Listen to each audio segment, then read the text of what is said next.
संत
लाभतो विशेष संता संगे पूर्व पुण्य जरी होती सानुकूळ अंतराय मूळ नुपजे तेथे भाग्य तरी नव्हे धनपुत्र दारा भाग्य तरी नव्हे धनपुत्र दारा निकट वास बरा संता पायी पूर्व पुण्य जरी होती सानुकूळ अंतराय मूळ नुपजे तेथे तुका मने हेची करावी मिरासी तुका मने हेची करावी मिरासी बरी संतापाशी द्यावा जीव पूर्व पुण्य जरी होती सानुकूळ अंतराय मूळ नुपजे तेथे विठ्ठल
पांडुरंगा करू प्रथम नमन दुसरे चरण संतांचिया त्यांच्या कृपादाने कथेचा विस्तारू बाबाजी सद्गुरु दास पांडुरंगा करू प्रथम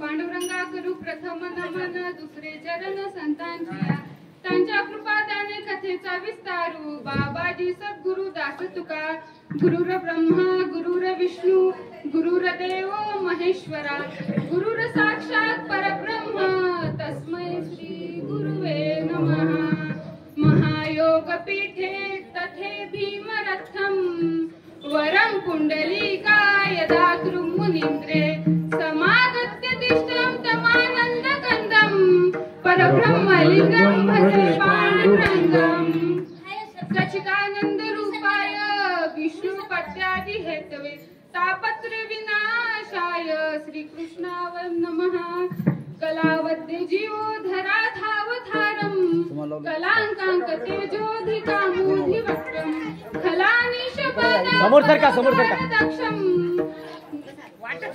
ब्रह्मलिंगं भजे पांडुरंगं श्री संताची माथा चरणावरी साष्टांग करी दंडवत विश्रांती पावलो सांभाळा उत्तरी वाढले अंतरी प्रेम सुख विठ्ठल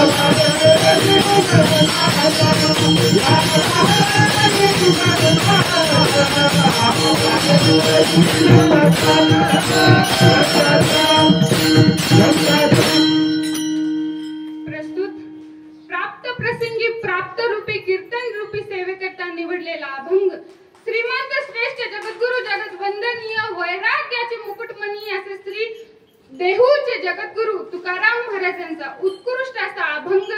फार चरणाचा नाही महाराज, फक्त 4 चरणाचा अभंग गात्यातील आहे आणि सर्वांच्या परिचित जरी नसला, सर्वांच्या कानपाठ जरी नसला तरी परिचित आहे आणि निमित्तही तेवढंच गोड आहे महाराज. किम निमित्त आहे, सर्वांना परिचित आहे, माहित आहे. आज श्री संत जगद्गुरु तुकोबारायांची बीज सोहळा, या बीज सोहळ्याचं निमित्त साधून ही कीर्तन रूपी सेवा आपल्या श्री संत ज्ञानेश्वर मंदिरात दरवर्षी हा बीज सोहळा अतिशय जल्लोषात साजरा केला जातो. या वर्षीची सेवा माझ्यासारख्या पामराकडे आली यात माझं मी भाग्य समजते आणि कीर्तन रूपी सेवेला सुरुवात करते. विठ्ठल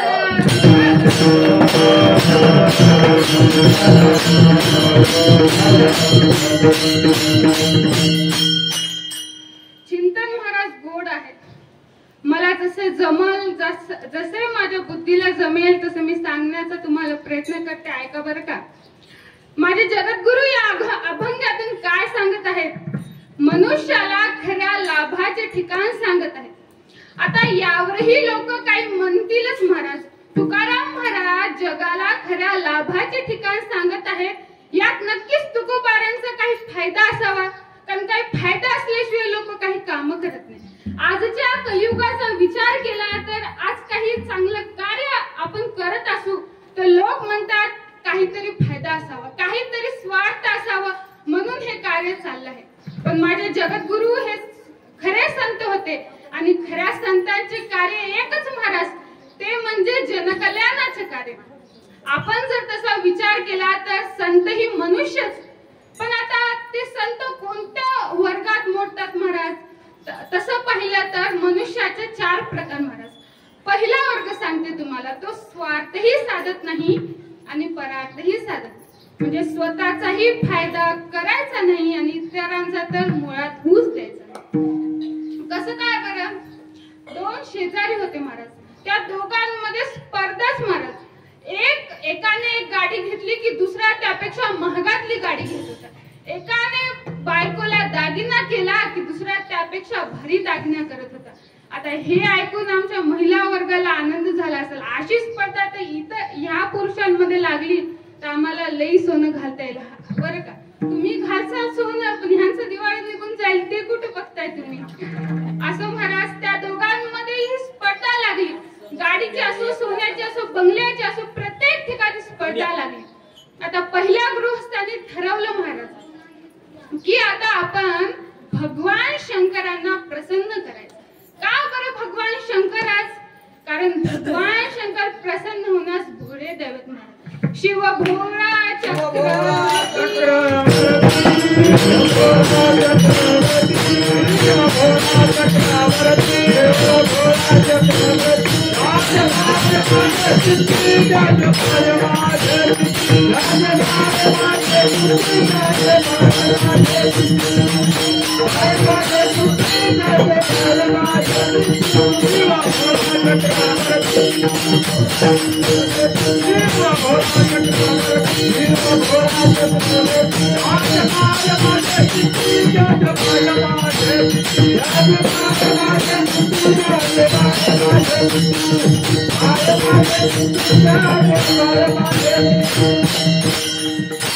ठरवलं महाराज भगवान शंकरांनाच प्रसन्न करायचं. कारण ते भोळे देवत. शिव भोळा चक्रवर्ती, त्याचे पाय माझे जिती, वाचे वदता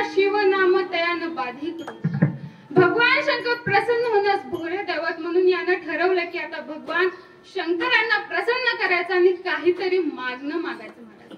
आपलं ठरलेलं असतं, भगवंताला आपण प्रसन्न तर करतो पण काही मागण्याकरिता महाराज. यानेही तसंच केलं. भगवंताला हा प्रसन्न करणार होता, त्यासाठी त्याने मंदिराच्या जवळ बसला आणि भगवान शंकरांचं भजन करण्यास सुरुवात केलं. ओम नमः शिवाय, ओम नमः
ठरवलं महाराज. भगवान शंकरांना प्रसन्न करायचं भजनही सुरुवात केली.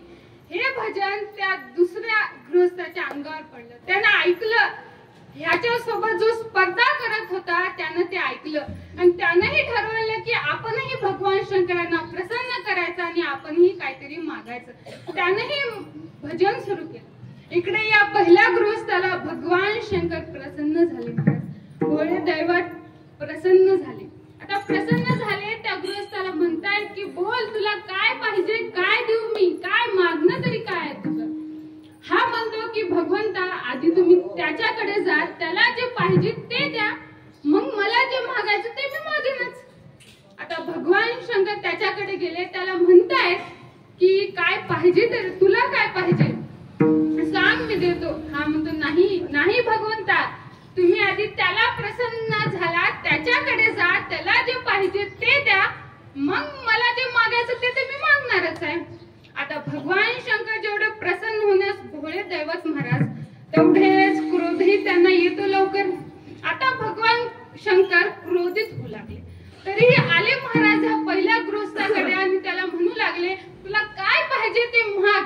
नसता मी आता चाललो, आता मी जात आहे, मागायचं तर लवकर माग. हा विचारात पडलाय, विचार करतोय मागावं काय. मी काहीही मागलं तर तो दुप्पट मागणार होता. याने युक्ती केली आणि भगवंताला काय म्हणतो बरं. भगवान शंकर, माझ्याकडे सगळं काय आहे हो, सगळं काय, पैसा आहे, गाडी आहे, बायको आहे, बंगला आहे, जमीन आहे, जायदाद आहे, सर्व काही आहे, मला काहीच नको. भगवंत म्हणतात तुला काही पाहिजे नाही तर कशाला मला बोलवलंय. तर भगवंताला तो व्यक्ती म्हणतोय की भगवंता, तुम्ही काय करा, माझ्या 2 डोळ्यापैकी 1 डोळा, माझ्या 2 हातापैकी 1 हात, माझ्या 2 पायापैकी 1 पाय गळून पाडा. भगवंत ठीक आहे म्हणले, तू जसं म्हणशील तसं मी करेल. आणि तथाच तू म्हणतास त्याचा 1 डोळा, 1 हात, 1 पाय गळून पडला. तर भगवान शंकर त्या दुसऱ्या गृहस्थाकडे जात आहेत आणि त्याला म्हणत आहेत की तुला काय पाहिजे. त्याने तर मागितलंय, त्याला जे काही मागायचं होतं, तुला काय पाहिजे. हा म्हणतो, आता हाही विचारातच पडलाय बरं का, कारण ह्याला माहित नाही ना त्यानं किती मागले. त्यानं जर 10 लाख मागले असते तर हा 20 लाख मागणार होता. पण आकडा आता करण्यास काही मार्ग नाही म्हणून हा विचारात पडला. विचार करतोय आणि यानं ही युक्ती लढवली. यानं ठरवलं की आपण भगवान शंकरांना असं मागायचं आणि मनात ठरवलं. आणि भगवंताला म्हणतोय की भगवंता, तुम्ही त्या व्यक्तीला तुम्हाला जे काही दिले त्याच्या दुप्पट मला द्या. आता भगवंतानी काय म्हणावं, तथास्तु म्हणले. काय म्हणणार? भगवंत तथास्तु म्हणले आणि त्याचे 2 डोळे, 2 हात, 2 पाय घालून पडले. म्हणजे हा वर्ग कसा आहे महाराज? स्वार्थही साधत नाही आणि परार्थही साधत नाही. स्वतःचाही फायदा करून घ्यायचा ना. आता भगवान शंकर ते काही मागू शकले असते ना, पण नाही. हा वर्ग असा आहे, स्वतःचाही फायदा नाही आणि इतरांचाही फायदा होऊ देणार नाही. माऊली म्हणतात, आपण अंगे जळे आणि नागवी जगाचे डोळे, पतंग जैसा सरे दीपाचे. माऊली म्हणतात की पतंग जसा दिव्यापोटी गिरक्या खातो आणि शेवटी तो पतंग त्या दिव्यावर पडून जळून भस्म होतो, स्वतःही जळून भस्म होतो आणि इतरांनाही अंधकारात टाकतो. म्हणजे हा वर्ग असा आहे महाराज. तर दुसरा वर्ग कोणता महाराज? हा स्वार्थ साधतो परंतु परहार्थ साधत नाही. कसं काय बरं? आता बघा, हिवाळ्याचे दिवस होते, गारवा होता. आता शेतात उसाला पाणी देण्याकरिता 2 मित्र निघाले. दोघांना बिडी पिण्याची सवय महाराज. काय करणार? आता 2च बिड्या, पण पेटी एकच आणि त्याच्यात काडीही एकच महाराज. आता त्या दोघातला एक म्हणाला, मी मोटर चालू करतो आणि येतो, आले की मग आपण बिडी पेटू आणि सुरू करू आपलं काम. हा गेला मोटर चालू करायला आणि चालू करून येतच होता की हा म्हणाला, एकच काड्याची पेटी आणि एकच काडी आहे, जर त्याची बिडी पेटली माझी पेटली नाही तर. म्हणून यानं त्याची प्रतीक्षा केली नाही आणि बिडी पेटवण्यास सुरुवात केली. बिडी तर पेटलीच नाही महाराज. याची दाढी लांब होती, दाढीच पेटली. आणि यानं तिकडून पाहिलं, हा तिकडून पाहतो आणि आता ह्याला कारण ह्यालाही माहित होतं काडी एकच आणि त्याच्यातली काडी एकच होती. म्हणून हा तिकडूनच, अरे थांब, हिजू नको दाढी, थांब. जवळ येतोय आणि स्वतःची बिडी पेटवतोय. म्हणजे तुझी दाढी जळाली तरी चालेल, पण माझी बिडी पेटली पाहिजे.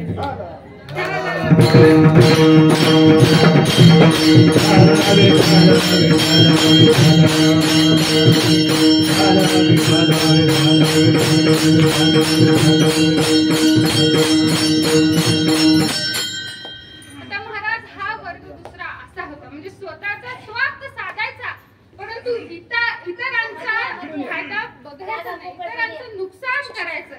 तैसे म्हणे वाचा काय, भलतया दुःख देत जाय, स्वार्थ साधिता न पाहे पराजय. हा वर्ग असा महाराज. तर तिसरा वर्ग कसा? तिसरा स्वार्थही साधतो आणि परार्थही साधतो. म्हणजे स्वतःचाही फायदा करायचा आणि इतरांचाही फायदा करायचा. कसं बरं? नदी बघा महाराज. नदीचा स्वार्थ आहे समुद्राला जाऊन मिळणं, पण ती समुद्राला जात असताना नदीच्या किनाऱ्यावर जी काही झाडं, पशु, पक्षी, प्राणी, माणूस सर्वांना त्यांना पाणी देते, त्यांची तहान दूर करते आणि मग ती पुढे जाते. म्हणजे स्वतःचाही स्वार्थ साधते आणि परार्थही साधते. सूर्य बघा महाराज.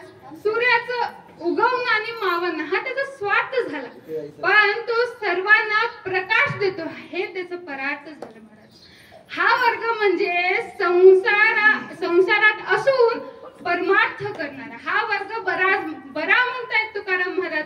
हा वर्ग चांगला आहे, म्हणजे संसारही करायचा आणि परमार्थही करायचा आहे.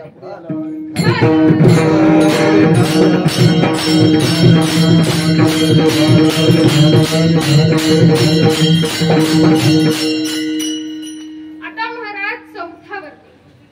आता 3 वर्ग मी सांगितले, तुम्ही ठरवा की तुम्ही कोणत्या वर्गात मोडताय. स्वार्थ साधताय, परार्थ साधताय की काय साधताय. कारण चौथा वर्ग तुम्ही नाही, कारण चौथा वर्ग म्हणजे स्वार्थ साधत नाही महाराज, फक्त परार्थ साधतो. हे म्हणजे संत महाराज. जगाच्या कल्याण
वर्ग म्हणजे संतच महाराज. कारण संतांनी कधी स्वतःचा विचार केला नाही महाराज. स्वतःचा स्वार्थ कधी साधलाच नाही त्यांनी. नेहमी इतरांचं कल्याण कशात आहे, इतरांचा फायदा कशात आहे याचा विचार ते करत होते. माझे तुकोबार आहे महाराज. त्यांच्याकडे काय नव्हतं, सावकारकी होती महाराज पिढ्यानपिढ्याची, पण जगासाठी ती देऊन टाकली सर्वांना. संसाराच्या नावे घालून या शून्य वाटता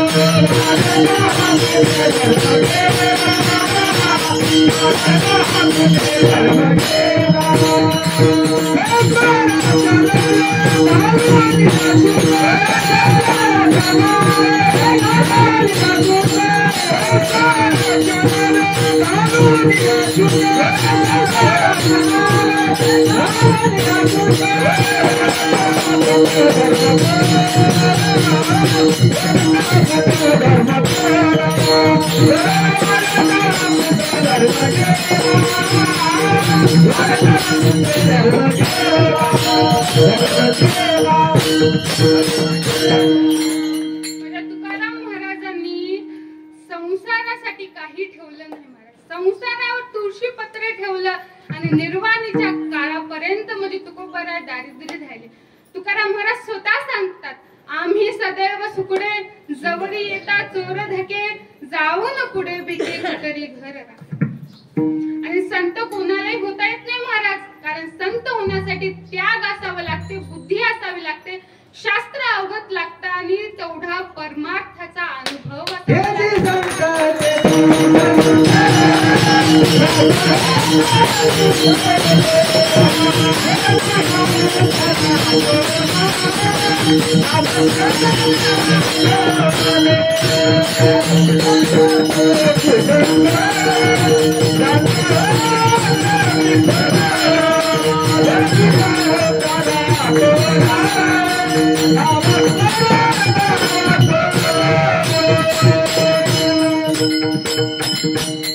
परमार्थाचा अनुभव असावा लागतो महाराज, तेव्हा संत होत आहेत.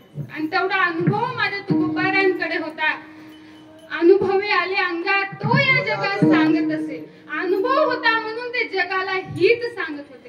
आणि इथे येण्याचं काही कारण नव्हतं तुकोबारांचे हे लोकांवर, पण जगाचं कल्याण करण्यासाठी ते आले होते. जगावर उपकार करण्यासाठी आले होते. येथे उपकारासाठी आले घर जाऊ वैकुंठी. तुकाराम महाराज स्वतः सांगतात, आम्ही वैकुंठवासी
तुकोबारा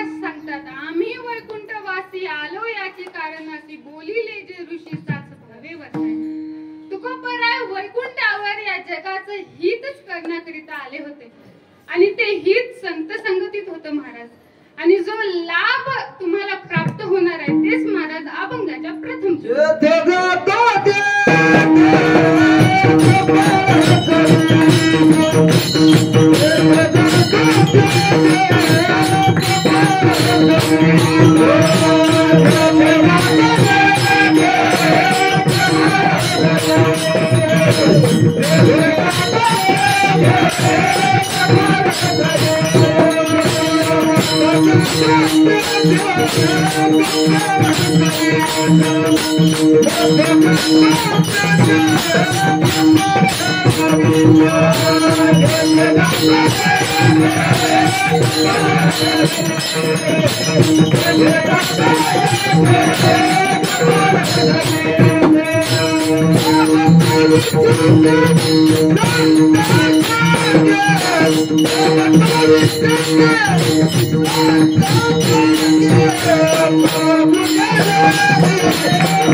लाभ तो विशेष संता संगे.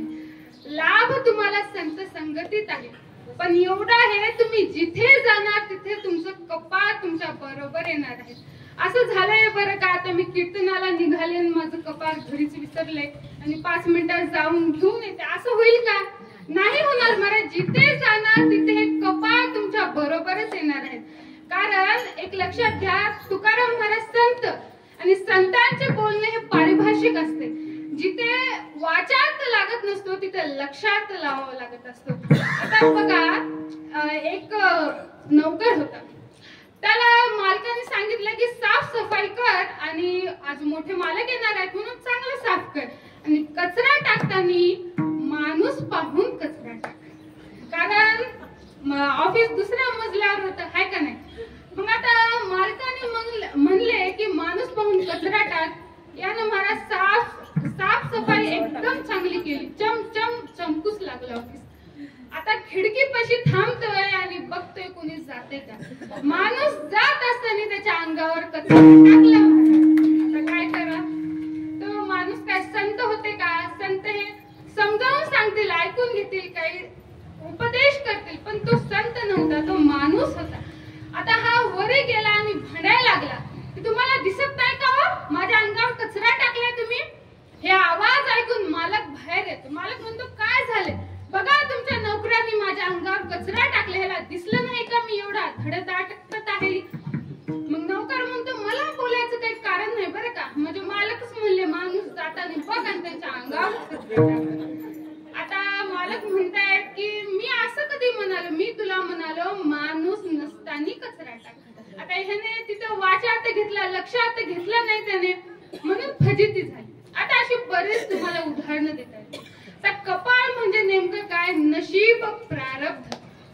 आता नशिबाचा अर्थ तुम्हाला मी 2 प्रकारे सांगते, एक व्यावहारिक दृष्टीने सांगते आणि 2 पारमार्थिक दृष्टीने सांगते. आता व्यावहारिक दृष्टीने काय महाराज, एक व्यक्ती होता, त्याला 1 रुपयाला 1 लाख रुपये लागले. किती आनंद होईल बरं का. तुम्हाला जर 1 रुपयाला 1 लाख रुपये लागले तर काय करसाल तुम्ही? मला जे झालं मी तर बापरे काय करत सांगता सोय नाही, मस्त एन्जॉय करेल, है का नाही. प्रत्येक जणाचं असतं काही ना काही. आनंद झाला, खूप आनंद झाला महाराज. 1 रुपयाला 1 लाख रुपये लागले. आता हा खूप आनंदी आणि घराकडे निघालाय. घराकडे निघालाय. ह्याचा मित्र ह्याला दिसतो. मित्र म्हणतोय की काय झालं बरं, आज लयच आनंदात दिसायले. मित्र म्हणतात, मित्र सगळंच ओळखतात, आपलं दुःखही ओळखतात आणि आनंदही ओळखतात. तर याने विचारलं, काय झालं बरं, एवढा आनंदात दिसतोय तू? आम्हाला बघ ना, मला 1 रुपयाला 1 लाख रुपये लागले, काय करावं काही कळेनाच. तर घराकडे निघालो. हा म्हणाला, पैसे तर तुला भेटतील, पण पार्टी आहे की नाही काय? मग हा म्हणाला, हा देणार की 1 लाख रुपये लागले भावाला, 1 लाख रुपयाची अशी पार्टी देणार की नावच निघालं पाहिजे. आता हा म्हणाला, घराकडे निघाला. घराकडे निघाला, घरी पोहोचला. आता स्नान करता म्हणून कपडे काढले आणि खुंटीला लटकवले. आता ह्याचा लहान लेकरू महाराज, त्याला सवय होती वडिलांच्या खिशात हात घालायचा आणि चिल्लर काढायची. आता पण या वेळेस चिल्लर नव्हती खिशात, ते तिकीटच होतं लॉटरीचं.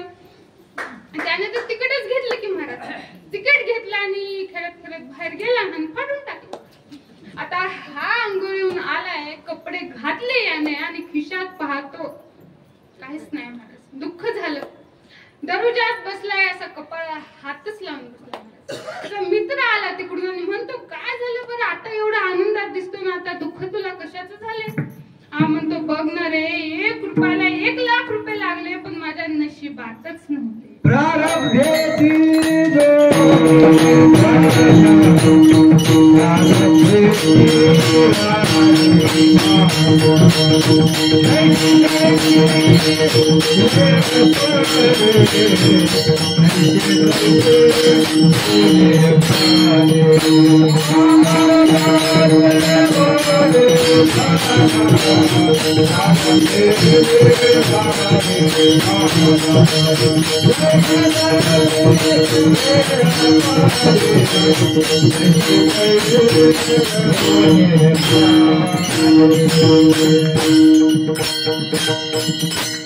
आता महाराज बघा, ह्याच्या नशिबात होते का ते पैसे?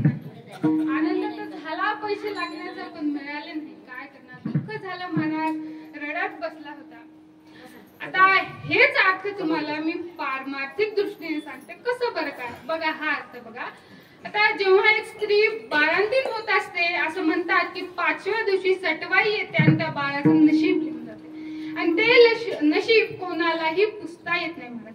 का ललाटीचे लिहिले न मोडे का काही केले, काळे गोळे पण धुतले फिटून येणे. हे नशीब कोणाला पुसता येणार नाही महाराज, या सटवाईने लिहिलेले. आणि आधी प्रथा होती महाराज, 5 दिवस झाले जेव्हा, आता माहित होत सगळ्यांना की सटवाई येते आणि बाळाचं नशीब लिहून जाते. सगळेजण त्या बाजाच्या भोवती गोड्या तेलाचा दिवा लावत होते, म्हणजे की त्या प्रकाशात त्या बाळाचं नशीब चांगलं लिहिण्यात यावं. आता ती पद्धत राहिली नाही महाराज. दवाखान्यातच प्रसूती व्हायला लागली. असो, पण हे जे नशीब आहे ते तुम्हाला सोडणारच नाही महाराज, तुमच्या सोबत येणार आहे. आता तुकोबार आहे माझे. तुकोबारांना ही सुरुवातीच्या काळात नशिबाने साथ दिली नाही महाराज. जेव्हा तुकोबारांनी पांडुरंगाला धरलं, संत संगती केली, तेव्हा त्यांना खरा लाभ प्राप्त झाला महाराज. आता यावर मी एक तुम्हाला छोटस गोष्ट सांगते, ऐका, म्हणजे लक्षात येईल की खरा लाभ संत संगती कसा मिळतो. आता बघा, संत संमेलन जमलं होतं. आता संत संमेलन कसं काय असतं बरं? संमेलन तर माहिती आहे तुम्हाला की एकसारखी माणसं एकत्र येतात, त्यांची जी चर्चा रंगते पुढे, त्याला आपण संमेलन म्हणतो. तर कवी संमेलन होतं, तसंच संत संमेलन होतं. आणि त्या संमेलनामध्ये ज्ञानेश्वर महाराज, निवृत्ती महाराज, सोपान काका, मुक्ताबाई, माझ्या गोरोबा काका आणि नामदेव महाराज, एवढे जण होते महाराज. एवढे जण होते. आणि गोरोबा काकांनी काय केलं बरं का, त्या सर्वांच्या डोक्यावर थापटे मारलं महाराज. नामदेव राय जर सोडले, बाकी कोणालाच त्याचा त्रास झाला नाही महाराज, दुःख झालं नाही. का देहावर दात्यात्मच राहिलं नव्हतं महाराज, पण नामदेव रायांना दुःख झालं महाराज. आता नामदेव राय रडत रडत देवाकडेच गेले. आता आपल्याला कोणी काय म्हणो, आपण रडत रडत कोणाकडे जातो? आपल्या आई वडिलांकडे जातो. तसंच नामदेव राय भगवंताकडे गेले आणि भगवंताला रडत रडत सांगतायत, बघणारे भगवंता, मला त्या गोरोबा काकांनी थापट मारले, बघ ना, डोकंच फुटून गेले, दुखते रे, त्रास होते रे, वेदना होते रे. आणि ते संत मला म्हणतात की मी कच्चा भक्त आहे म्हणे अजून. मग भगवंत उत्तर देतात, हो नामदेवा, तू अजून कच्चाच आहेस भक्त. आता नामदेवराय म्हणायला लागले, का कस काय बरं भगवंत, मी कस काय कच्चा भक्त आहे. नामदेवराय म्हणाले, तू थोडं थांब जरा, तुला लक्षात येईल की तू का कच्चा भक्त आहेस. पुढे काही दिवस गेले महाराज, आणि इंद्रायणीच्या तीरावर नामदेव महाराज बसले होते. नामदेव महाराज असं चिंतन करत, भजन करत बसले होते. भगवंताने घिसाड्याचं रूप घेतलं आणि नामदेवरायांकडे आले. पण नामदेवरायांना ते ओळखता आले नाही महाराज. त्या स्वरूपाची ओळख नामदेवराला झाली नाही. मग भगवंत म्हणतायत की बघ नामदेवा, तुला अजून या स्वरूपाची ओळख झाली नाही रे, अजून तू कच्चाच आहेस. त्यासाठी तुला संत संगती करावी लागेल, तुला गुरु करावे लागेल, तेव्हा तू भक्त होशील बरं का, खरा पक्का भक्त. आता नामदेवरायला असं भगवंत म्हणाले आणि नामदेवरायने ठरवलं की आता आपण गुरु करायचं. आणि विसोबा खेचर यांना गुरु केलं महाराज, गुरु केलं. आणि पुढे त्या गुरुची नामदेवरायांनी काया वाचा मनाने सेवा केली. विसोबा खेचर यांनी कृपा आशीर्वाद दिला नामदेवरायांना. आणि पुढे असाच काही कालावधी गेल्याने नामदेवरायांच्या पुढे भगवंत श्वान रूपात आले. तेव्हा मात्र माझे नामदेवराय ओळखतात आता त्या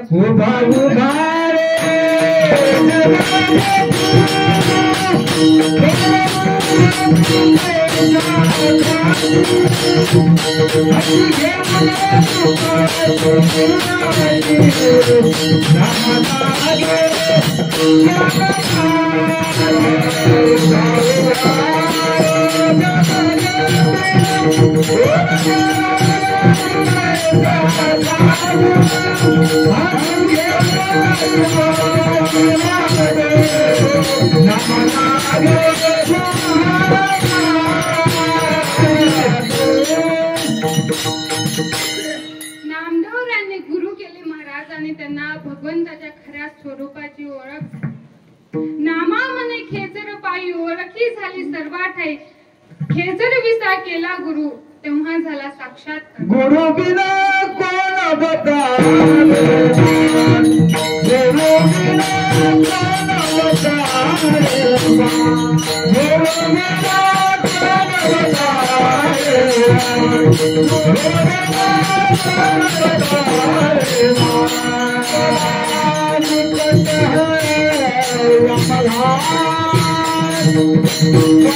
निकट है रमधान, बड़ा निकट है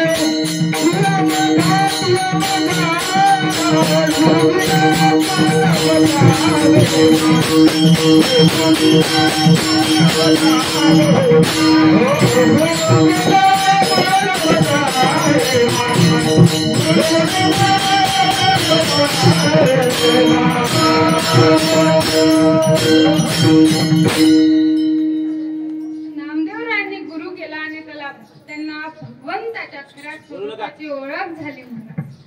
आता तुम्हाला जर गुरु करायचं असेल, संत संगती करायची असेल, त्याकरिता काय असावे लागते? पूर्वजन्म, तेच अभंगाचं द्वितीय. पूर्व पुण्य जाणे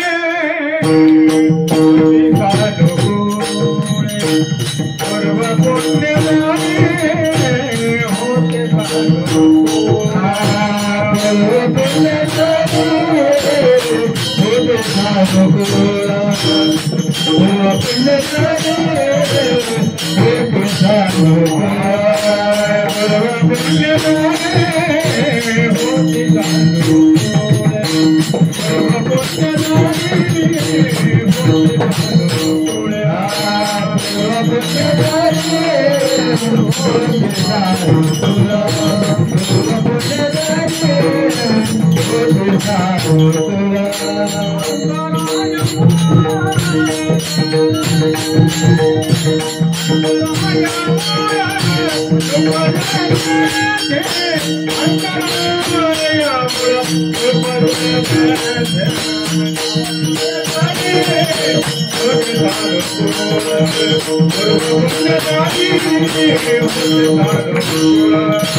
पुण्य जरी होते सानुकूळ, अंतराय मूळ नुपजे तेथे. तुम्हाला संत संगती तर होईल, पण त्यासाठी पूर्वजन्मची थोरी असावी लागते. पूर्वजन्मी सुकृते थोर केली, ती मजा आजी फळाशी आली. परमानंदो आजी मानसी भेटी झाली या संताशी. पूर्वजन्माची पुण्याही असावी लागते महाराज, त्याशिवाय तुम्हाला संत संगती होणार नाही. त्या संतांचा सहवास तुम्हाला मिळणार नाही. आणि या कलियुगाचा जर तुम्ही विचार केला तर संत भेटतील महाराज. या कलियुगात संत नाही असं मी तरी म्हणणार नाही. आहेत संत, पण ते खरे संत आहेत का हे तुम्ही पाहून घ्या. ते खरे संत नाहीत महाराज. गोसावी आहेत, संन्यासी आहेत, काही देव ऋषी आहेत महाराज, पण खरे आहेत का ते? काही संन्यासी आहेत, आपली वस्त्र पांढरी वस्त्र भगवी करतात आणि स्वतःला संन्यासी म्हणतात. आणि ते खरंच देवासाठी संत झालेत का? नाही महाराज. पोटासाठी संत झाले, पोटासाठी संत झाले कलित बहुत. ते देवासाठी संत झालेत का? नाही महाराज. कारण संन्यासी होण्यासाठी ज्या विषय वासनांचा त्याग करावा लागतो तो त्यांनी केलेलाच नसतो. मग कसं बरं का हे संन्यासी? माऊली म्हणतायत, आणि मी माझी अशी आठवण विसरले देयाचे अंतःकरण, पाहता तो संन्यासी जाण निरंतर. म्हणजे ज्याला या देहाविषयी दात्यात्म राहिलं नाही, ज्याला देहाविषयी काही राहिले नाही, सगळे देहाविषयी विसरून गेले. काय खायचं काय प्यायचं हे काही नाही भारत, फक्त त्या भगवंताचं नाम. आठवण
ते देवासाठी संत झालेत नाहीत. काही गोसावी आहेत महाराज.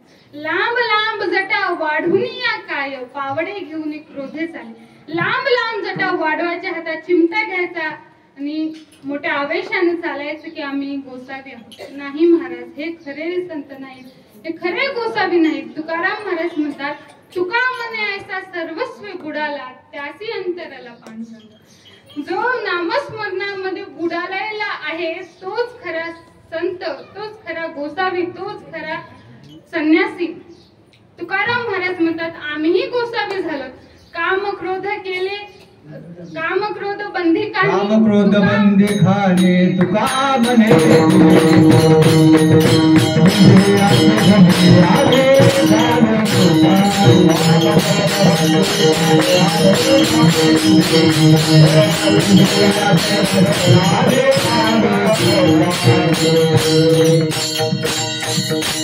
महाराज, तुम्हाला जर संत संगती हवी असेल तर तुम्हाला खरे संत ओळखावे लागतील. बरं, आता यावरही लोक म्हणायला लागली की आम्हाला संत संगतीची गरज नाही.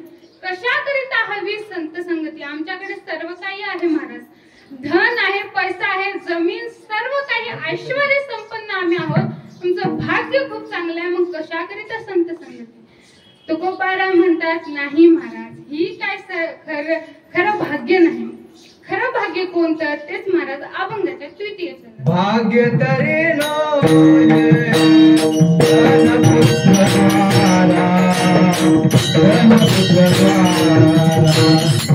भाग्य तरी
भाग्य तरी नव्हे धनपुत्र दारा निकटवास बरा संता पायी.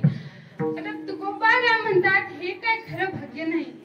धन, पत्नी आणि लेकरं हे काय खरं भाग्यच नव्हे. का बरं? आता जर धनाचा विचार आपण केला तर धन का चांगलं नाही आणि कसं वाईट आहे? आता बघा तुम्ही, एक 4 मनुष्य होते, मित्र होते, पण चौघ सारखीच महाराज. चौघांचाही व्यवसाय म्हणजे चोरीचा व्यवसाय. आता या चौघांनी ठरवलं की चोरी करायची. एका सोन्याच्या दुकानात यांनी चोरी केली आणि चोरी केलेलं धन घेतलं आणि जंगलात गेले. जंगलात गेले आणि विचार केला की याचे 4 हिस्से करावे, पण सगळ्यांना भूक लागली महाराज. भूक लागली, मग त्यातील दोघं म्हणाले, आम्ही गावात जातो आणि मिठाई घेऊन येतो.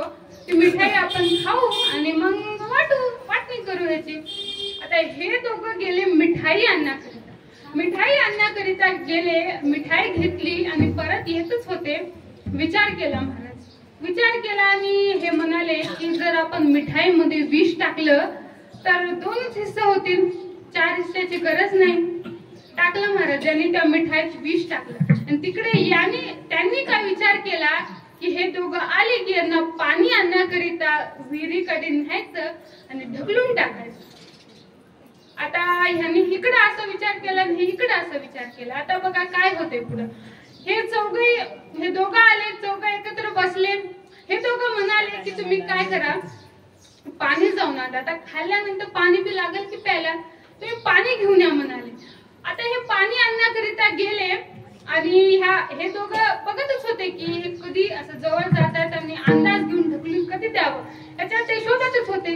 ते दोघं गेले आणि ह्या दोघांनी अंदाज घेतला आणि त्यांना ढकलून टाकलं आणि काय मेली की महाराज, काय जिवंत राहणार होती का? मेली.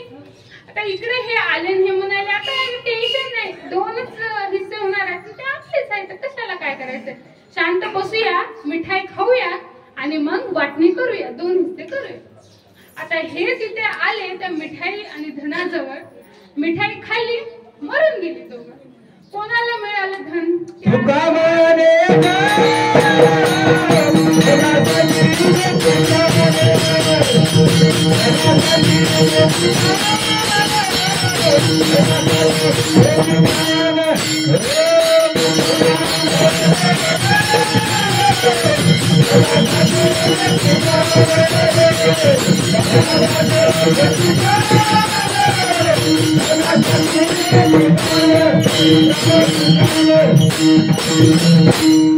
मेली महाराज, ती चौघं मेली, कोणालाच धन भेटलं नाही. मग सांगा मला धन चांगलं आहे का? नाही महाराज, जेव्हा धन आपल्याला साठवायचं आहे तेव्हाही आपल्याला परिश्रमच करावा लागतो. आणि साठवला तर चोरांची भीती आणि गेल्यावरही दुःखी, मग आहोत कधी सुखी? म्हणून नाही महाराज, धनही हे काय तुमचं खरं भाग्य नाही. आता मग पुत्र आहे का खरं भाग्य? नाही महाराज. एक दाम्पत्य होते, त्यांना लेकरू होतच नव्हतं महाराज, नव्हतंच. आता नवस सायास केल्यानं झालं महाराज, कसं तरी झालं, आणखी मुलगा झाला त्यातल्या त्यात. आता त्यांना तर जास्तच आनंद होऊ लागला. आपल्याकडे आहे महाराज, आजही तेवढं संपलं नाही महाराज. आजही जेव्हा मुलगी घरी जन्माला येते, दाखवलं तर जातंय की आनंद झालाय, घरी लक्ष्मी आले, इतरांना तर दाखवतायत आम्ही खूप खुश आहोत, आम्हाला बरं झालं, मुलगा नाही मुलगीच झाली. पण ते खरंच मनातून खुश होतात का? नाही, बरं झालं मला मुलगी झाली, असं होतंय का? नाही होत महाराज. का होईल? कशासाठी होईल? आजकालचे प्रकरण बघा, आजकालची घटना बघा महाराज तुम्ही, रोज काही ना काही होत आहे. मलाही वाटायचं की मी मुलगी आहे, मला स्वाभिमान होता की मी मुलगी आहे, मुलगा नाही. पण ही परिस्थिती बघता वाटू लागले की मी मुलगाच झाला तर बरं झालं असतं. असं महाराज, त्या दाम्पत्याला मुलगा झाला, खूप आनंद केला, समारंभासारखा सणासारखा तो साजरा करण्यात आला दिवस. मुलगा झाला, वंशाला वारस मिळाला महाराज, खूप आनंद झाला. तो मुलगा लहानाचा मोठा होता महाराज, तारुण्य वयात आला आणि काय जुगार, गांजाबाजी, दारू पिऊ लागला. आता काय करणार महाराज? एवढं नवस सायास केले, मुलगा मागितला आणि तो असा निघाला. वाईट वाटलं. बरं मला सांगा की मुलगा होणं खरंच सुख आहे का? नाही महाराज. तोच मुलगा लहानाचं मोठं केलं, तो आता काय करतो? दारू पितो, गांजा ओढतोय आणि ज्या जन्म दिलेल्या आई वडिलांनाच मारतोय, शिव्या देतोय. मग सांगा मला की मुलगा होणं म्हणजे हे काय खरं भाग्य झालं? नाही महाराज, हेही खरं भाग्य नाही. मग दारा म्हणजे खरं भाग्य आहे का महाराज? नाही.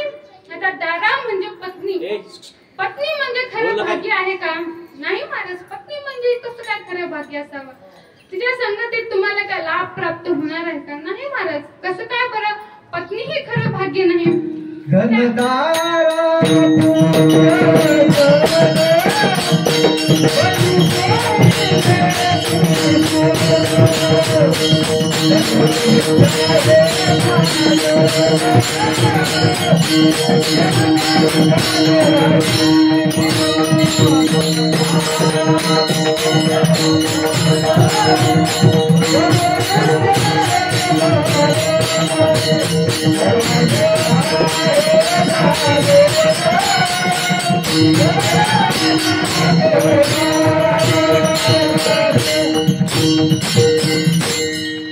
पत्नी म्हणजे खरं भाग्य आहे का महाराज? नाही महाराज, पत्नी म्हणजेही खरं भाग्य नाही. का बरं? एक तुम्हाला उदाहरण सांगते, म्हणजे तुमच्या पक्कच लक्षात बसेल की खरं भाग्य काय आणि पत्नी म्हणजे खरं भाग्य नव्हे. तर बघा काय होतं, 2 मित्र असतात, एकाचं लग्न झालेलं असतं आणि एकाचं होतच नव्हतं महाराज. आजकाल हे महाराज मुलं तर खूप आहेत महाराज, नोकऱ्याही आहेत, पण मुली मिळतच नाहीत. काय करणार? आहे का हो तुमच्याकडे मुलगी? आहे का महाराज तुमच्याकडे मुलगी? नाहीये. आणि असली तरी काय, शिकत आहे आणि मुलामध्ये तिला बरंच काही हवंय. नोकरीवाला तर हवाय, घरदार चांगलं हवंय तिला. तिला शेतीत जायचं नसते, शेतीही करायची नसते, तरी तिला जमीन शेती हवी असते. अशी आजकाल डिमांड झाली आहे महाराज. याही मुलाला महाराज कोणी पोरगीच देत नव्हतं. याचा मित्र म्हणाला, पण तुला पोरगी मिळत नाहीये ना, मी आणून देतो, मी तुझं लग्न लावतो. हा म्हणाला ठीक आहे, लावून दे. झालं महाराज. काहीच दिवसात त्याचं लग्न झालं. आता लग्न झालं, याला पहिलं तर सगळ्यांनाच वाटते लग्न झाले किती छान. पहिलं ते असते बी महाराज.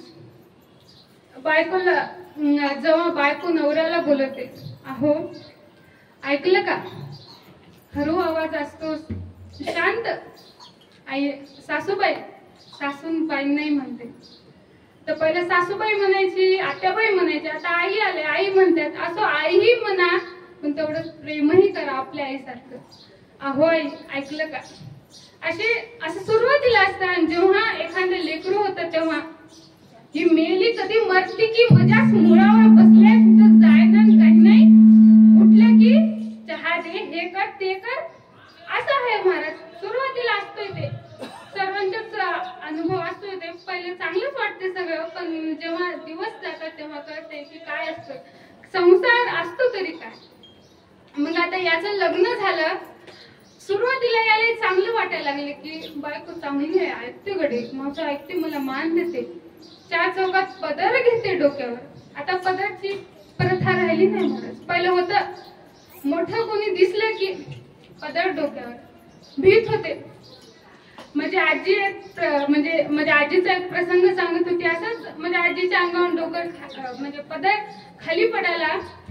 तर आता ते कोण होते त्यांचं नाव तर मला आठवत नाही. तर ते म्हणतात, लक्ष्मीबाई पदर पडलाय खाली, खिरा ठोकावा लागतो काय केलं तिथे, खिरा मारावा लागतो काय केलं तिथे, असं त्यांचं वाक्य असायचं. असं महाराज म्हणजे जमाना बदलत आहे आणि जमान्यानुसार आपलंही वागावं लागतं. आजकाल पदर घ्या एवढं नाही महाराज, 24 तास घ्या नाही, पण जेव्हा आपण आध्यात्मिक कार्यक्रमासाठी एकत्र येत असतो, कीर्तन असो, प्रवचन असो, भागवत कथा असो, तेव्हा तरी पदर असलाच पाहिजे. पदर का असावं बरं स्त्रियांच्या डोक्यावर? कारण लग्न झाल्यानंतर या पूर्ण शरीरावर त्या एकाच धन्याचा अधिकार असतो आणि बाईचं खरं सौंदर्य तिच्या केसात असतं. म्हणून आपला नवरा सोडून इतर कोणालाच ती केस दाखवायची नसतात, म्हणून पदर होता. म्हणून ती साडी होती, त्या साडीला पदर होता आणि ते डोक्यावर घ्यायचं. तर असो महाराज, पहिलं तर तीही असंच करू लागली, पदर घेऊ लागली, जेवढ्या चांगलं वाढू लागली, स्वयंपाकही चांगलाच करू लागली. गरम गरम आले की अशी तव्यावरची चपाती ताटत, असं होतं पहिलं. तर बरेच दिवस झाली आणि ह्या दोघांमध्ये आता भांडणं होऊ लागली. आणि हा म्हणाला, उगाच लग्न केलं, बरं होतं एकटा होतं ते, काय किटकिट उचल्यापासून हे साखर आणा, पत्ती आणा, गंडम सुरूच आहे. आता मग ह्या मित्रांनी ज्या लग्न लावून दिलं होतं, असं होतं बरं का, ज्यांनी लग्न लावून दिले, पुन्हा समजा त्या नवरा बायको मध्ये काही झालंच तर ज्यांनी ठरवलं त्यांनाच धरून आणतात. आता हाही तसंच करू लागला. ज्या मित्राने लग्न लावून दिले त्याच्याकडे गेला, त्याला म्हणायला लागला, अरे बघ की रे कशी पोरगी आहे, काय पहिलं गोड होती, सगळं ऐकत होती, आता काही ऐकत नाही. काही म्हणले की आरेला कार्य करते महाराज. ती म्हणाली, मी लग्न लावून दिले ना, तू टेन्शन घेऊ नको, मी उपाय सांगतो त्यावर, तू टेन्शनच घेऊ नको. आम्हाला सांग बरं काय आहे उपाय, तरी काय आहे तुझ्याकडे. मग तो सांगतो, तो म्हणतो की तू चपाती कर म्हणलं तर तिनं भाकरी करते ना, तू काय कर, तुला जर भाकरी खायची असेल ना, तू तिला चपातीच कर ना, ऐकेल तुझं. आता ठीक आहे, असा संसार चालत होता. एक दिवस काय झालं, त्या मुलाच्या वडिलांचं पुण्यतिथी होतं, वर्षश्राद्ध होतं महाराज. मग आता याला तर करायलाच होतं की बायकोला जर काही सांगायचं असेल तर कोणत्या भाषेत सांगायचं. हा म्हणाला, उद्या माझ्या वडिलांची पुण्यतिथी आहे, काय स्वयंपाक बिपाक करायचं नाही, कोणी ब्राह्मण जेवायला बोलवायची नाही, उगा आपलं मस्त फिरायला जाऊ, काय करायचं ते तसलं. म्हणाली, का करायचं नाही, मी तर करणारच. असा मस्त गरम गरमागरम पुरणपोळीचा स्वयंपाक केला, ब्राह्मण बोलवली, जेवू घातलं महाराज त्यांना, जेवू घातलं. आता मग पिंड, तो म्हणतो तू काय कर, हे पिंड आहे ना त्या नालीत फेकून टाक, उकळीटात फेकून टाक, गंगेत टाकायचं नाही. मग आता ह्याला माहित होतं ना की आपण उलट म्हणले तर ती सरळ करणार आहे. मग ती म्हणली उकळीटात का टाकू, गंगेतच टाकणार. निघाली. हा मला जाऊ नको ग, मी जातो ग, तुला नदीची भीती उठायची. हा ही पुढं आणि हा पाठीमागं. हा म्हणतो तू लय जवळ जाऊ नको बरं. ती म्हणली का जायचं नाही, मी जाणार म्हणजे जाणार. गेली नदीच्या जवळ गेली. हा म्हणला अगं लय खोल जाऊ नको, बुडशील मरशील. बुडाली मेली महाराज. हा म्हणाला बरं झालं.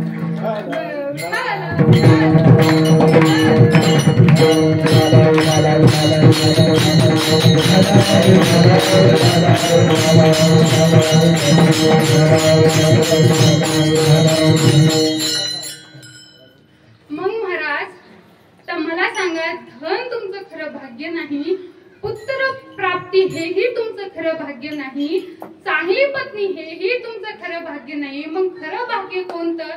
ते संत संगती.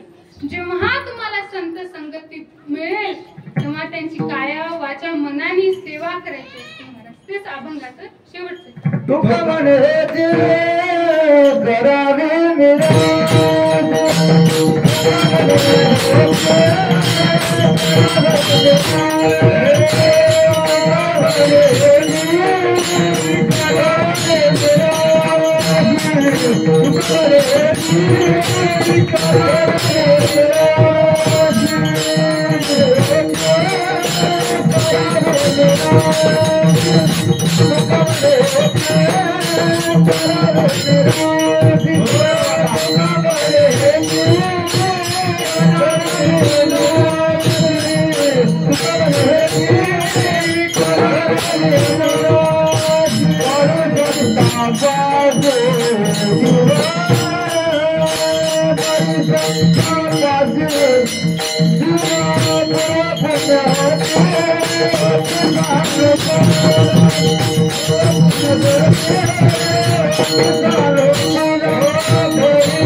सर्वांनी एकदा मोठ्या प्रेमाने भगवंताचं भजन करू. विठोबा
म्हणजे जेव्हा की मला तुम्हाला संत संगती होईल तेव्हा जीव द्या. म्हणजे नेमकं काय करा, त्यांच्या चरणावर नतमस्तक व्हा, त्यांची काया वाचा मनाने सेवा करा. जर तुम्ही त्यांची सेवा केली तर तुम्हाला त्या पांडुरंग परमात्म्याच्या खऱ्या स्वरूपाची भेट होईल. खरं स्वरूप त्यांचं तुम्हाला लक्षात येईल. ब्रह्मसुख आत्मसुख तुम्हाला नक्की काय आहे हे लक्षात येईल. म्हणजे तुकोबाराय महाराज तेही भगवंताचं नामस्मरण करत करत एवढी मोठी त्यांची ख्याती झाली. आज त्यांचा बीज सोहळा का बरं हा साजरा केला जातो ऐका.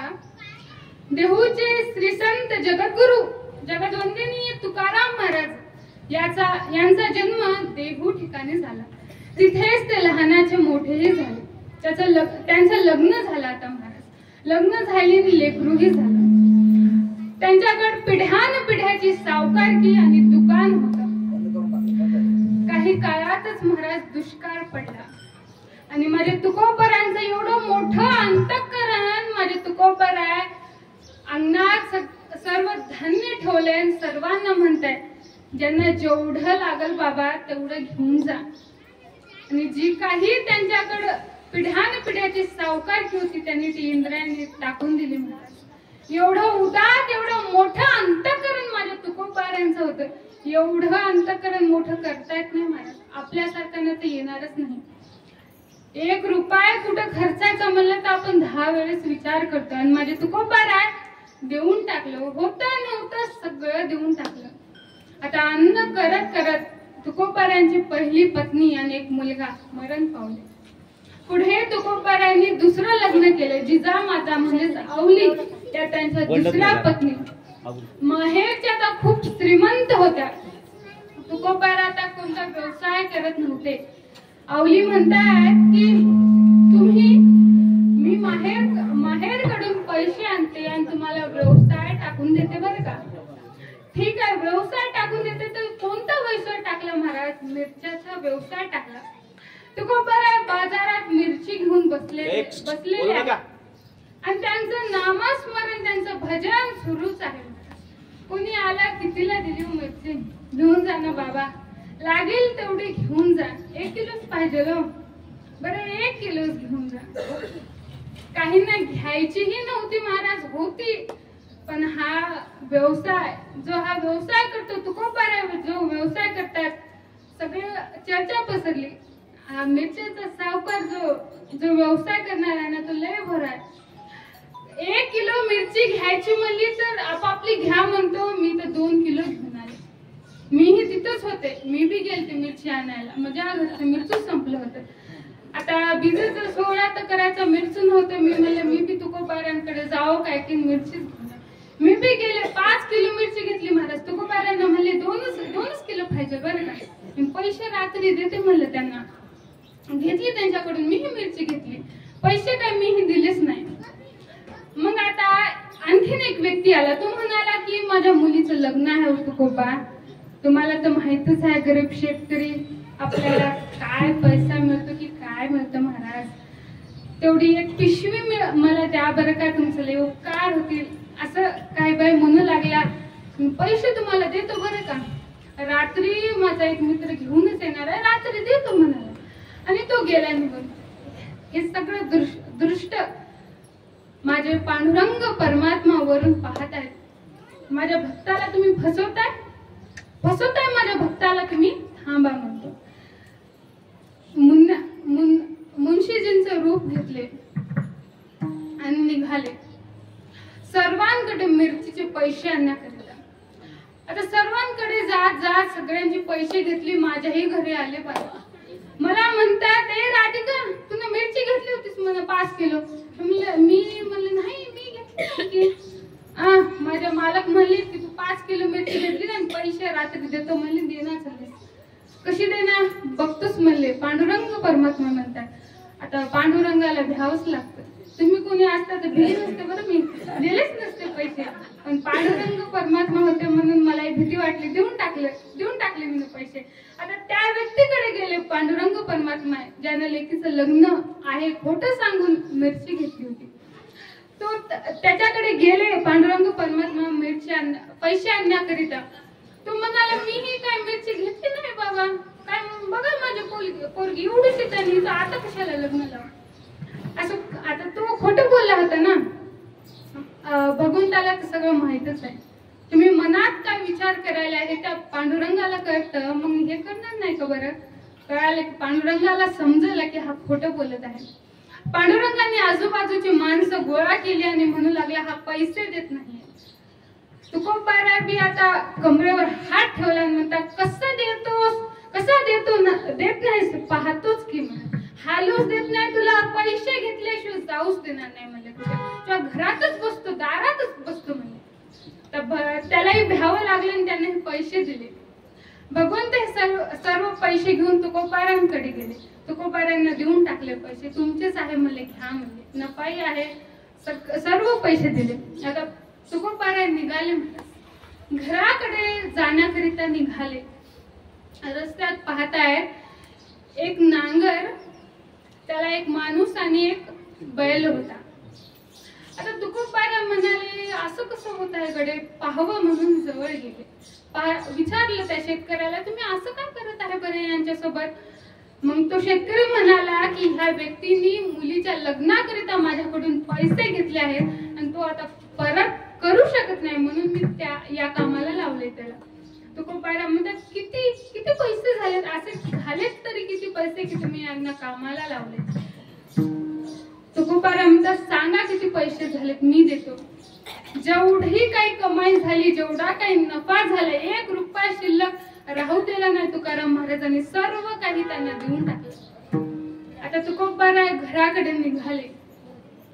औलाई म्हणजेच जिजामाता आपल्या दारातच थांबले. वाट पाहत आहेत तुकोबारायचे, कधी येतील, कधी समजल तरी किती धंदा झाला, किती नफा झाला.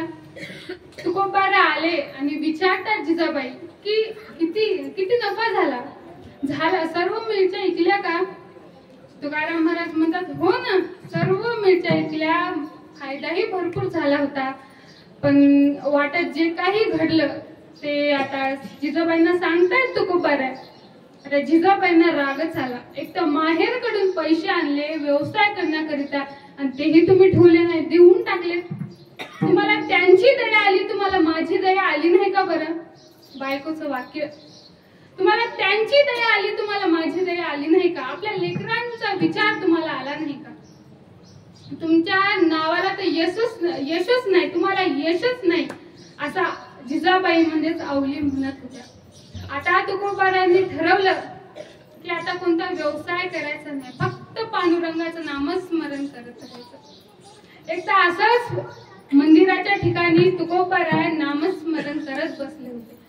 एक व्यक्ती येतोय, तुकोबारायांना म्हणतोय की तुकोबारा तुम्ही असं इथं नुसतेच बसला आहात, रिकामे आहात वाटतं, थोडं त्या बाजारात जाऊन, दुसऱ्या गावच्या बाजारात जाऊन मला जरा तेल आणून देता काय हो?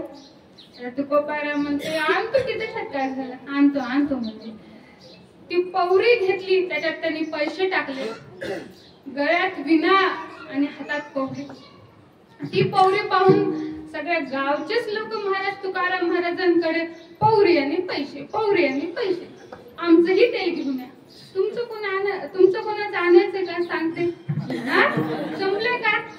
आणतील की तुकोबाराय, आणि तुकोबाराय जे तेल घेऊन येतील ते तुमचं लवकर संपणार नसेल. असंच तिथेही झालं. तुकोबाराय गेले, त्यांनी त्या गावात गेले, बाजारात गेले, ज्या विक्रेत्याकडे ते तेल होतं त्याला म्हणाले की याच्यामध्ये जेवढे पैसे आहेत तेवढ्याच या पौऱ्यात तेल टाक बरं का, मी जरा भजन करून आलोच बघ. आता तुकाराम महाराज आले आणि त्यांनी सर्व पौऱ्या घेतल्या आणि ज्यांच्या होत्या त्यांना देऊन टाकल्या. मग काही दिवसांनी चर्चा व्हायला लागली की आम्ही आणलेलं तेल 8च दिवस जात होतं आणि तुकोबारांनी आणलेलं तेल 15 दिवस, महिना चालले, कसं काय बरं? ही चर्चा जिजाबाईंच्या कानावर पडली. जिजाबाई रागातच, तुम्हाला हेच करायचं होतं, धंदा टाकून दिला तुम्हाला, तेव्हा धंदा करता आला नाही, असं जिजाबाई म्हणतायत तुकोबारांना. असंच पुढे एक वेळेस एक शेतकरी होता, त्याला गावाकडे जायचं होतं, म्हणून तो म्हणाला, तुकोबारा माझं एक छोटं काम आहे हो, करता काय? तुकाराम महाराज मोठ्या अंतःकरणाने म्हणतात, हो करतो की. काम तरी काय आहे हे विचारतायत. तो शेतकरी म्हणतो, काही नाही महाराज, पाखरं राखायची काम तुम्हाला करायचं आहे. आणि तो शेतकरी म्हणतो, त्या बदल्यात तुम्हाला मी 1 पायली धान्य देईल बरं का, फुकट नाही, 1 पायली धान्य देईल. ठीक आहे म्हणाले, ठीक आहे. तुकोबारा म्हणाले, ठीक आहे म्हणाले. तो गेला गावाला आणि तुकोबारा दररोज त्या शेताच्या बांधावर बसून भजन करत करत पाखरं राखत होती. कशी पाखरं राखत होती? पाखरं येत होती तेव्हा तुकोबारा त्यांना घालवून देत नव्हती. या रे बाबांनो, खा ना. पाणी पिण्याकरता ती पाखरं दुसरीकडे जायची. तुकोबारांना दया उत्पन्न झाली. तुकोबारा म्हणतायत, तुकोबारांनी दुसऱ्या दिवशी काय केलं, पळसाची पाने घेतली आणि त्या एक उंब्याला असं दूरनं केल्यासारखं लावलं आणि त्याच्यात पाणी टाकलं. दुसऱ्या दिवशी पाखरं आली, खाल्ली आणि तुकोबारा म्हणतात, बाबांनो इथंच खात राहा, इथंच पेत राहा, कुठं पाणी पिण्याकरिता दूर जातात? एवढं उदात, एवढं मोठं अंतःकरण माझ्या तुकोबारांचं होतं. आता 8 दिवस झाली, 15 दिवस झाली, तो शेतकरी आता शेत पाहावं तरी तुकोबारांनी राखले तरी कसं, हा पाहण्याकरिता आला. पाहतो तर काय, शेतात एकही पीक नाही महाराज, सगळं पीक पाखरांनी खाऊन टाकलं होतं. शेतकरी रागातच आला, म्हणायला लागला की तुम्हाला पाखरं राखण्याचे काम दिलं होतं आणि तुम्ही हे काय केलं?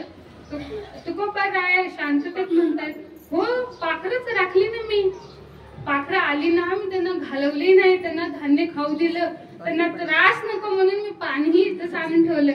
एवढी चांगली तर तुमची पाखरं राखली आणि कशी राखायची होती म्हणतायत तुकोबाराय. तो म्हणतात, तो शेतकरी म्हणतोय की पाखरं राखणे म्हणजे तुम्हाला पाखरांना ते खायला सांगितलं नव्हतं, घालून द्यायचं होतं, हे काम तुम्हाला करायचं होतं. चला आता पंचायतीत चला, असं तो शेतकरी म्हणू लागला. त्या व्यक्तीला नेलं महाराज, तुकोबारायांना पंचायतीत नेलं. सर्व घटना तिथे सांगण्यात आली आणि पंचायतीत ठरलं. तो शेतकरी म्हणाला, माझं 10 पायल्यांचं नुकसान झालंय, एवढं नुकसान तुकोबारायांना भरून द्यावंच लागेल. तुकोबाराय म्हणतात, ह्यानंच म्हणलं होतं मला पाखरं राखायला, मी राखलीही, त्या बदल्यात हा मला 1 पायली देणार होता, त्यानं ते दिलीच नाही आणि वरून आता मीच 2 पायल्या 10 पायल्या द्यावा का? तुकोबाराय म्हणले, ठीक आहे, तसं असेल तर मी नुकसान भरपाई करतो, 10 पायल्याही धान्य देतो. तेव्हा मला तुकोबारायांकडे काहीच नव्हतं महाराज, धान्य नव्हतं. तरी तुकोबाराय म्हणतात, मी तुमचं नुकसान भरपाई भरून काढेल, देऊन टाकेल. आता पंचायती म्हणली, आपण दुसऱ्या दिवशी पाहूया नुकसान किती झाले तरी किती बरं. दुसऱ्या दिवशी सर्वजण गेली महाराजच्या शेताकडे आणि माझ्या पांडुरंग परमात्म्याने ते कंस भरून काढले. पीक भरभरून आलं, डवलायला लागलं महाराज ते पीक, जणू काय माझा पांडुरंग परमात्माच डवलत होता तिथे. एवढं माझ्या तुकोबारायांची शक्ती महाराज, कारण नामस्मरण तेवढं तुकोबारायांनी केलं होतं की भगवंताला ते करावंच लागलं असतं. आता पंचसगळे पाहतात भरभरून पीक आहे. आता ह्या जो शेतकरी होती त्याला तर लोभ झाला, कारण 10 पायल्यापेक्षा दुपटीनं तिपटीनं ते उत्पन्न झालं होतं. हा म्हणाला, 1 पायली मी तुकोबारायांना देईल आणि बाकीची मी ठेवून घेईल. पंचायत म्हणले, नाही, तुम्हाला नुकसान भरपाई 10 पायली देण्यात येईल आणि बाकीचं माझ्या तुकोबारायांना देण्यात येईल. पण तुकाराम महाराज म्हणाले, नाही, मला 1च पायली देण्याचं ठरलं होतं आणि मला 1च पायली हवी आहे. तर तुकाराम महाराजांना सगळेजण आग्रह करत आहे, घ्या तुकाराम महाराज, घ्या. तुकाराम महाराज म्हणले, नको, 1च पायली द्या, बाकीचं वाटून टाका. मोठ्या अंतक करताना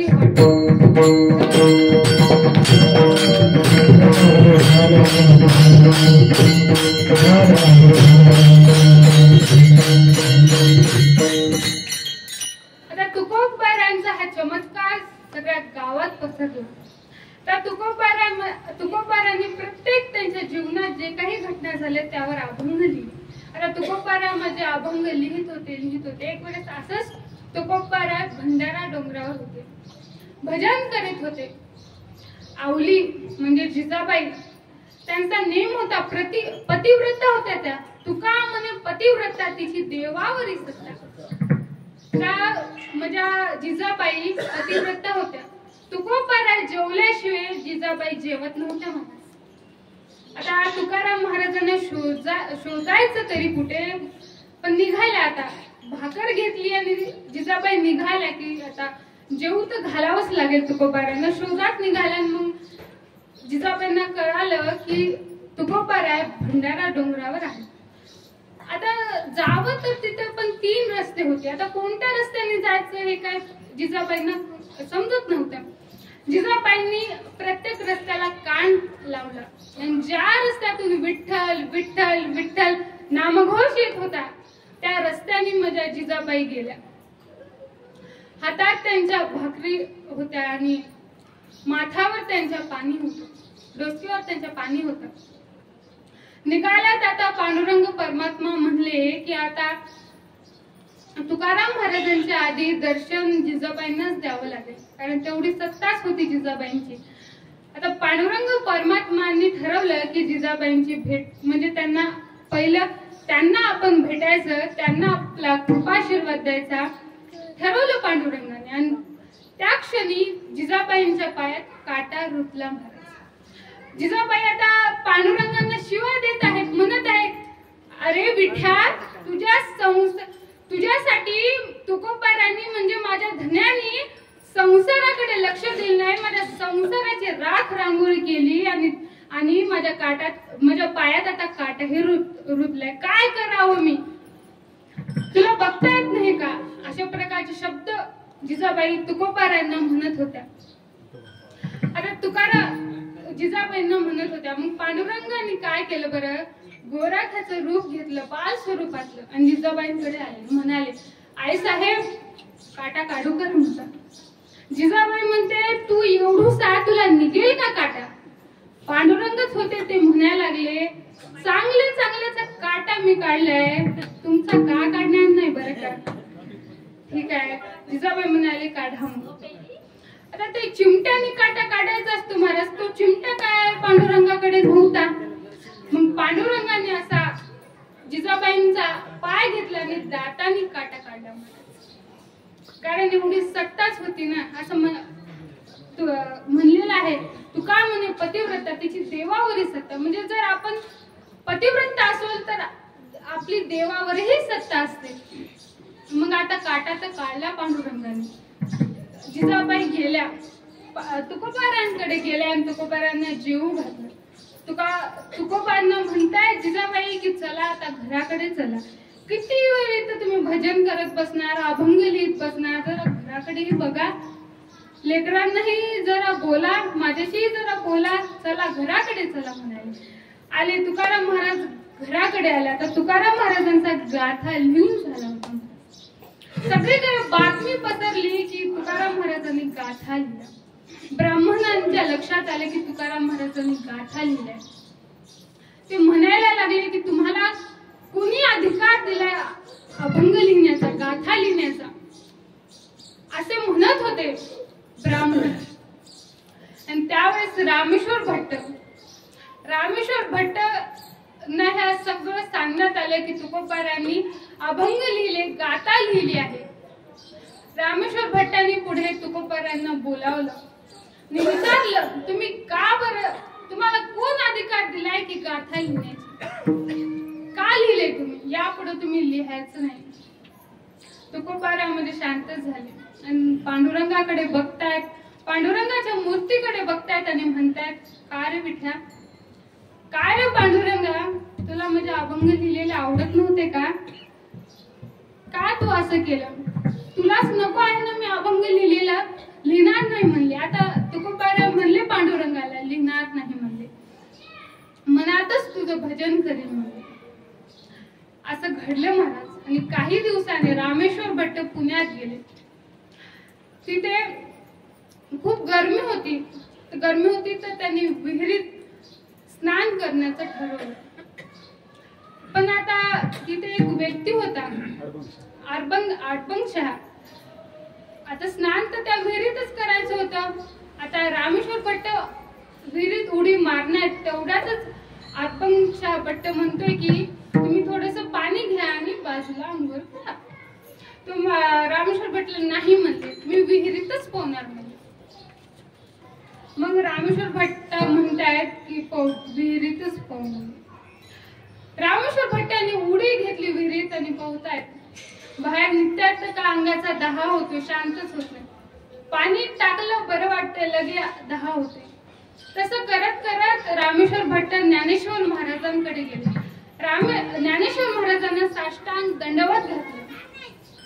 ज्ञानेश्वर महाराजांना म्हणतायत की भगवंता, ज्ञानेश्वर महाराजही भगवंता एवढे काय कमी, म्हणजे त्यांचा अधिकार सारखाच होता. रामेश्वर भट्ट म्हणतायत की माऊली, माझ्याकडून काय अपराध घडलाय की तुम्ही मला ही शिक्षा दिली. ज्ञानेश्वर महाराज रामेश्वर भट्टांना दृष्टांत देतात स्वप्नात आणि म्हणतायत तुम्ही एका साधूचा अपमान केला आहे, तुम्ही त्यांना अभंग लिहिण्यास मनाई केली आणि इथलं कोर्ट बंद आहे, तुम्हाला देहू ठिकाणी जावं लागेल, तिथेच जे व्हायचं ते होईल. तुकाराम महाराज काहीतरी करतील तेव्हा तुमचं काही समाधान होईल म्हणजे.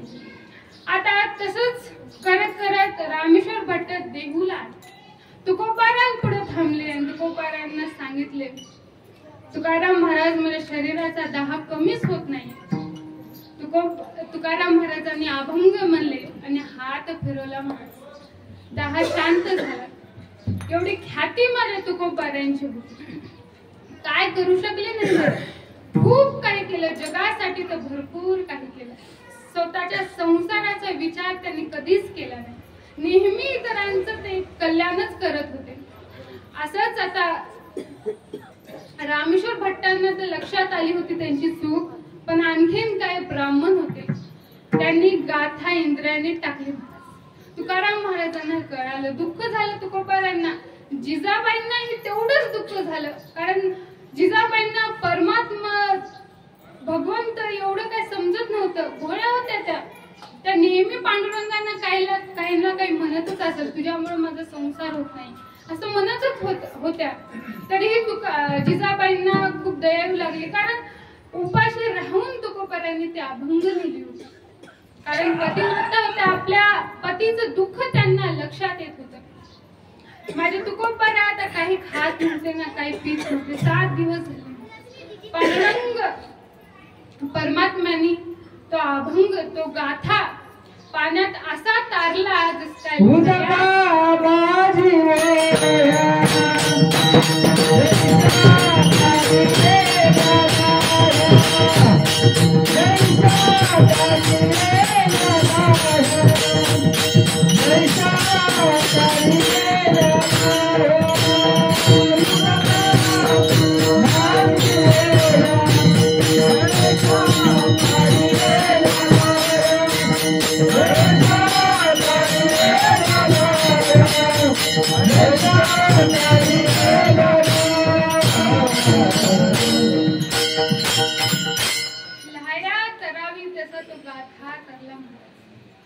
आता तर माझ्या तुकोबारांची ख्याती सगळीकडे पसरली.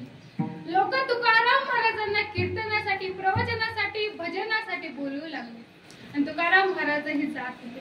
एक वेळेस असंच तुकोबाराय कीर्तन करत होते महाराज, आणि कीर्तन अतिशय सुंदर महाराज, कारण ते तुकोबाराय होते सांगणारे. आमच्यासारखं ते सांगत नव्हते. आम्ही काय तुकोबारांनी जे लिहिले त्यातलं समुद्राचं पाणी जेवढं असतं त्याच्या एक थेंब पण आम्ही सांगू शकतो, थेंब बरही आम्ही सांगू शकत नाही. पण तुकोबारा असं चिंतन मांडत होते कीर्तनात की बस नामस्मरणाचा महिमा, आत्मसुख, ब्रह्मसुख याविषयीचं चिंतन रंगलं होतं. आणि ज्या दिव्याच्या प्रकाशात कीर्तन चालू होतं त्या दिव्यातलं तेल आता संपत होतं. आता दिवा विझणारच होता, विझलाही दिवा, पण अंधार पडला नाही महाराज, कारण तुकोबारांच्या अंगाच्या प्रकाशात कीर्तन रूपी सेवा पार पडली. अशी ख्याती माझ्या तुकोबारांची होती. काय केलं नाही हो, सर्व काही केलं. एक वेळेस असंच कीर्तन सुरू होतं. शिवाजी महाराज तुकोबारांच्या कीर्तनाकरिता बसले होते, ऐकण्याकरिता बसले होते, आणि मुसलमान राजांना कळालं की शिवाजी महाराज कीर्तनात बसले आहेत. त्यांना पकडायचं मारायचं असा विचार ते करत होते. त्या कीर्तनाच्या आजूबाजूला त्यांनी वेढा दिला. ही बातमी, कारण तुकोबार बी अंतर्यामीच, तुकोबारांना लक्षात आलं की असं झाले. तुकोबारा पांडुरंगाचा धावा करतायत, पांडुरंगाला बोलवतात. पांडुरंग आले, शिवाजी महाराजांचं रूप धारण केलं, घोड्यावर बसले आणि तिथून निघाले. ते सैन्याने पाहिले, सैन्यही त्यांच्या पाठीमागे. 20 कोस दूर गेल्याने पांडुरंग परमात्मा दिसेनासे. एवढा चमत्कार होऊ शकतो जर आपण खऱ्या अंतःकरणाने जर भगवंताची भक्ती करत असतो. असे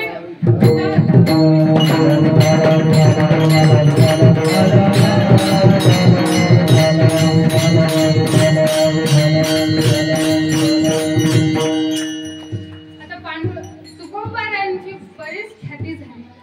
नवीन नवीन चमत्कार माझे तुकोबारा करत होते. आता तुकोबारांच्या लक्षात आलं की इथे लोकातलं आपलं काम झालेलं आहे, आता वैकुंठाला आपल्याला निघावं लागेल. वैकुंठाला जाण्याचे वेध माझ्या तुकोबारांना लागले होते. तुकाराम महाराज पांडुरंगाला म्हणताय की भगवंता मला वैकुंठाला नेण्याकरिता तूच ये, कारण तेवढं प्रेमच तुकोबारांचं पांडुरंगावर होतं. जेव्हा एक लग्न झालेली मुलगी सासरीहून माहेरी जात असते महाराज, जेव्हा तिची आई तिला न्यायला येते एवढं तिला आनंद होत नाही महाराज. भाऊ न्यायला येतो आनंद होत नाही महाराज. चुलता न्यायला येतो आनंद होत नाही महाराज. पण ज्या क्षणी तिचे वडील तिला सासरी माहेरी नेण्याकरिता येतात त्या क्षणी तिला जो काही आनंद होतो तो सांगता येत नाही. आणि तुकोबारांनाही पांडुरंगच घेण्याकरिता यायला हवे होते. आणि आता तुकाराम महाराजांची प्रसिद्धीच एवढा अधिकार तुकोबारांचा होता की पांडुरंगाने ठरवलं की आपण जायचं आता तुकोबारांना वैकुंठात आणण्याकरिता. तुकोबारा निघाले, वैकुंठाहून निघाले आणि फाल्गुन एकादशीच्या दिवशी म्हणजे गेल्या सोमवारी जी एकादश झाली त्या एकादशीच्या दिवशी पांडुरंग परमात्मा इंद्रायणीच्या तीरावर आले आणि तुकोबारांना म्हणतात की तुकोबारा आता तुम्हाला वैकुंठाला यावं लागेल बरं का. आता तुम्हाला वैकुंठाला माझ्यासोबत यावं लागेल. तुकोबारा म्हणतात येणारच आहे ना, मी एकटा नाही येणार म्हणले, मी सगळ्यांना घेऊनच येणार म्हणले. त्यांनाही मोक्ष प्राप्तीची गरज आहे असं तुकोबारा भगवंताला म्हणतात. मग भगवंत म्हणाले त्यांना घ्या आणि निघा, त्यांनाही सोबत घ्या, जाऊया आपण सगळेजण.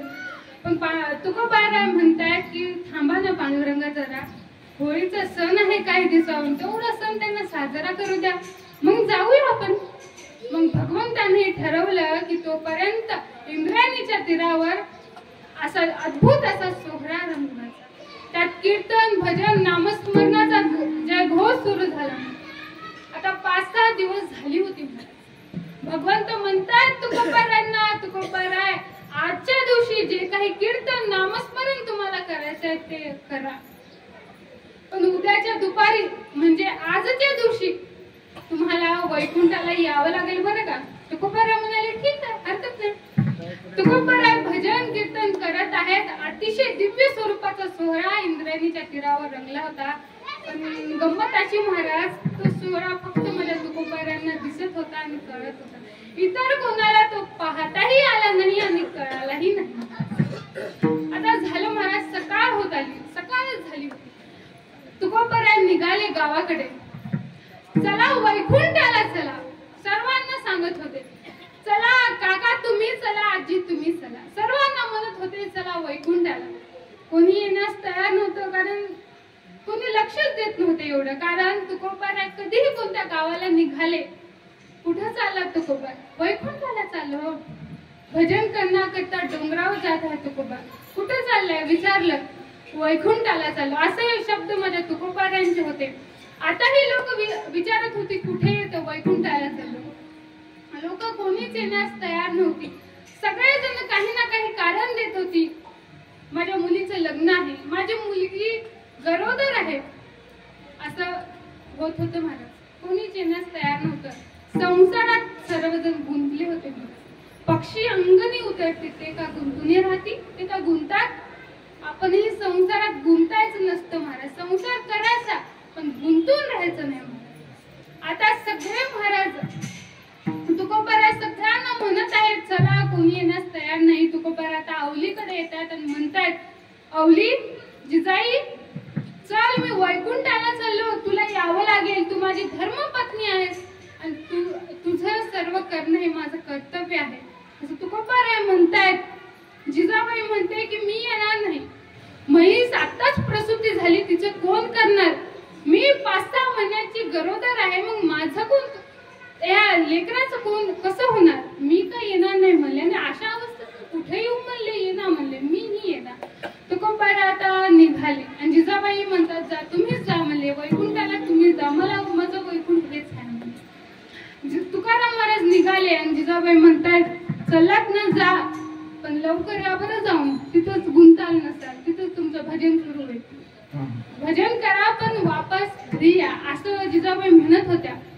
पण जिजाबाईंना काय म्हणतात, तुकोबारा जाणारच होते. तुकोबारा निघाले, चंद्रभागेच्या तीरी आले आणि जे विमान आलं होतं त्यामध्ये बसले आणि सदैव वैकुंठाला गेले तुकोबारा. एकदा आपण तुकाराम महाराजांचं भजन करूया. कोणी अक्षता टाकू नका, त्यांच्याकडे द्या अक्षता. आम्ही जातो तुम्ही कृपा असो, आम्ही जातो तुम्ही कृपा असो, आम्ही जातो तुम्ही कृपा असो, आम्ही जातो तुम्ही कृपा असो. समाधी विनंती, समाधी विनंती,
जवळच्याने टाका फोटोवर टाका फोटोवर फेकू नका अहो जवळचे टाका बाकीचे फेकू नका याच्यात टाका राम तुकाराम